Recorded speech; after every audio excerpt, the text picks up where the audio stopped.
Le président béninois dos au mur dans son bras de fer avec les nouvelles autorités nigériennes veut jouer à l'apaisement. Chose normale quand on sait que toutes les issues sont bouchées et qu'il faut faire le comeback pour sauver les meubles. Quoi de plus normal? Même si les présidents Nicéphore Soglo et Yeyi Boni ne disent pas ouvertement qu'ils sont en mission en faveur de Patrice Talon, tous les Béninois sont unanimes à dire que cette mission n'est possible sans l'aval de Talon. Car, l'on savait le rôle trouble que Patrice Talon a joué au début des agitations de la CEDEAO. Patrice Talon a été induit en erreur par certains de ses pairs et il a pris la mauvaise position. Aujourd'hui, si les autorités béninoises sont revenues en de meilleurs sentiments, c'est de bonne guerre. Car jusque-là, les dirigeants nigériens ne trouvent aucun inconvénient à la démarche. Aujourd'hui 24 juin 2024, Nicéphore Soglo et Yeyi Boni s'envolent pour le Niger. Leur mission, tenter de trouver une solution à la crise qui secoue le Niger et le Bénin. Dans un communiqué rendu public par la cellule communication des deux ex-dirigeants du Bénin,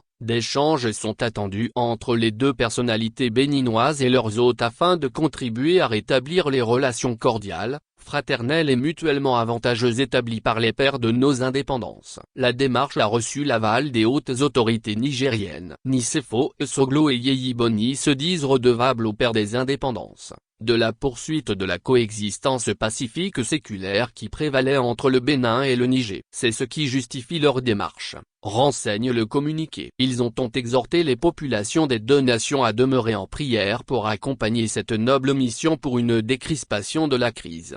Le Bénin et le Niger sont en froid depuis le coup d'État militaire ayant renversé le président Mohamed Bazoum en juillet 2023. Après la levée des sanctions de la CEDEAO à l'encontre des autorités nigériennes, le Bénin avait rouvert ses frontières avec le Niger. Au centre de la grande discorde, l'ouverture de la frontière côté Niger et le chargement du pétrole nigérien dans les eaux béninoises au port de Sémèque-Podji. Le dernier épisode de cette crise est l'interpellation et la condamnation, lundi 17 juin 2024, de 5 ressortissants nigériens au port béninois de Sémèque-Podji. Finalement, 2 personnes étaient libérées. Les 3 autres personnes sont poursuivies par le parquet spécial des faits présumés de fausses attestations et usage de fausses attestations. Les personnes sont Moumouni Hadiza Ibra, directrice générale adjointe de WAPCO Niger, Ismaël Sissé Ibrahim, inspecteur pétrolier de Mousbaou Mamane Dankane, inspecteur pétrolier. Au procès le 17 juin 2024, elles ont été condamnées à 18 mois de prison avec sursis.